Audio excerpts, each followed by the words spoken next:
Hello అండి, నేను మీ Sucharitha Gattu. Welcome to my channel. ఈరోజు మనం మటన్ బోటీ కర్రీ ఎలా ఉండాలో చూసేద్దామా. So let's get started. ముందుగా బోటీ మటన్కి కావాల్సిన ఇంగ్రీడియంట్స్ ఏంటంటే 2 tablespoons ginger garlic paste, 2 teaspoons salt, 2 teaspoons chilli powder, 1 teaspoon పచ్చిధనియాల పొడి, 1/2 టీ స్పూన్ పసుపు, 1/2 టీ స్పూన్ గరం మసాలా, కొద్దిగా చింతపండు అండ్ 1 బిగ్ సైజ్ ఆనియన్ కూడా చాప్ చేసి పక్కన పెట్టుకోవాలండి. చూడండి, ఇది ఒక బోటీ సెట్. ఈ బోటీ సెట్ని ఇలా క్లీన్ చేసుకొని పక్కన పెట్టేసుకోవాలి. ఆ తర్వాత స్టవ్ ఆన్ చేసుకొని స్టవ్ మీద ప్యాన్ పెట్టేసి ప్యాన్ హీట్ అయ్యాక అందులో అరౌండ్ 3 టేబుల్ స్పూన్స్ ఆయిల్ పోయాలి. సో ఆయిల్ హీట్ అయ్యాక అందులో మనం కట్ చేసి పెట్టుకున్న ఆనియన్స్ కూడా అందులో వేసేయాలి.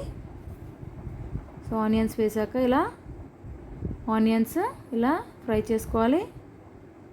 చూడండి, ఆనియన్స్ కొద్దిగా ట్రాన్స్పరెంట్ అయిపోయాయి కదా, కలర్ చేంజ్ అయిపోయాయి కదా. ఇప్పుడు అందులో 2 tablespoon ginger garlic paste వేసుకోవాలి. జింజర్ గార్లిక్ పేస్ట్ వేసాక ఇలా మిక్స్ చేసుకోవాలి పచ్చివాసన పోయే వరకు. ఇలా ఫ్రై చేసుకున్నాక అందులో 1/2 టీ స్పూన్ పసుపు వేసుకోవాలి. ఇలా పసుపు వేసాక ఒకసారి మళ్ళీ మిక్స్ చేయాలి. ఇలా అన్ని ఇంగ్రీడియంట్స్ మిక్స్ చేశాక అందులో మనం క్లీన్ చేసి పెట్టుకున్న బోటిని కూడా వేసేసుకోవాలి. ఇలా బోటిని వేసాక ఒకసారి చక్కగా కలుపుకోవాలి. అడుగు నుంచి ఇలా ఒకసారి పూర్తిగా కలిపేశాక మూత పెట్టేసుకోవాలి. సో ఇలా ఒక 10 మినిట్స్ ఉంచాలండి. సో 10 మినిట్స్ తర్వాత చూడండి, ఇలా మూత తీస్తే మనకి వాటర్ ఫామ్ అయింది కదా. సో ఇలా మిక్స్ చేసుకోవాలి. మళ్ళీ ఒకసారి ఇలా మిక్స్ చేసుకొని మళ్ళీ అరౌండ్ ఒక 8 మినిట్స్ వరకు అలా మూత పెట్టేసి ఫ్రై కానివ్వాలి. చూడండి, 5 మినిట్స్ తర్వాత ఆ వాటర్ కొద్దిగా ఎవాపరేట్ అవ్వడం స్టార్ట్ అయింది కదా. మళ్ళీ ఒకసారి ఇలా మనం ఆయిల్ రిలీజ్ అయ్యే వరకు అలా 5 మినిట్స్కి ఇలా మిక్స్ చేస్తూ మూత పెడుతూ చెక్ చేసుకోవాలి. చూడండి, ఆల్మోస్ట్ ఫ్రై అయిపోయింది బోటి. ఇంకొక 2 మినిట్స్ అలాగే మూత పెట్టేసి వదిలేయాలి. అప్పుడు పూర్తిగా ఫ్రై అయిపోయి మనకి ఆయిల్ రిలీజ్ అవుతుంది. చూడండి, ఇప్పుడు వాటర్ అంతా పోయి ఆయిల్ రిలీజ్ అయింది కదా. ఇప్పుడు అందులో 2 టీ స్పూన్స్ చిల్లీ పౌడర్ వేసుకోవాలి. అలాగే 2 టీ స్పూన్స్ సాల్ట్ కూడా వేసుకోవాలి. ఆ తర్వాత 1 టేబుల్ స్పూన్ పచ్చిధనియాల పొడి వేసాక ఒకసారి మళ్ళీ ప్రాపర్గా మిక్స్ చేసుకోవాలి.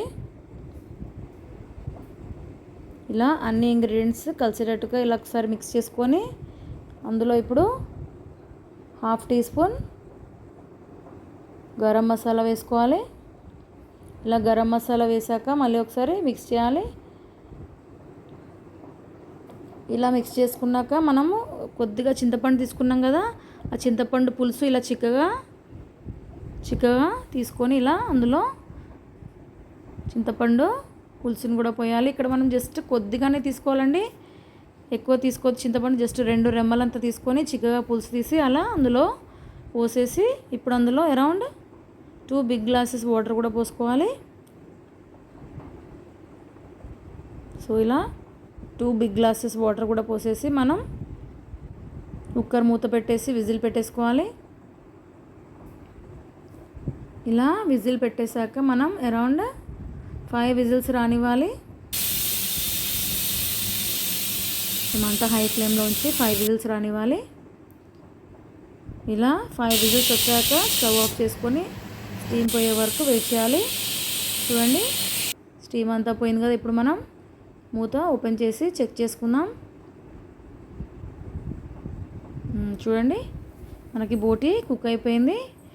ఇప్పుడు మనం కొత్తిమీర వేసుకోవాలి. అంతే అండి, వెరీ సింపుల్, ఎంతో టేస్టీ బోటీ కర్రీ రెడీ అయిపోయింది. ఇప్పుడు మనం ఒకసారి ఇలా మిక్స్ చేసుకొని అందులో 1 టీ స్పూన్ వేయించిన ధనియాల పొడి వేసుకోవాలి. సో ఈ కర్రీ టేస్ట్ చాలా బాగుంటుందండి. ఈ బోటీ మన ఇమ్యూనిటీని డెవలప్ చేస్తుంది. అంతేకాకుండా ఇందులో చాలా విటమిన్స్ ఉన్నాయండి. ప్రోటీన్ జింక్, పొటాషియం, ఇలా చాలా విటమిన్స్ అండ్ మినరల్స్ ఉన్నాయి. హార్ట్ పేషెంట్స్ కానీ, డయాబెటీస్ పేషెంట్స్ కానీ మటన్ తినొద్దు కానీ బోటి తినచ్చండి. సో డెఫినెట్గా ఈ రెసిపీ ట్రై చేయండి, మీకు నచ్చింది అనుకుంటాను. ఇంకా ఎవరైతే నా ఛానల్ సబ్స్క్రైబ్ చేయలేదో వెంటనే సబ్స్క్రైబ్ చేయండి. Keep watching for more recipes. Thank you.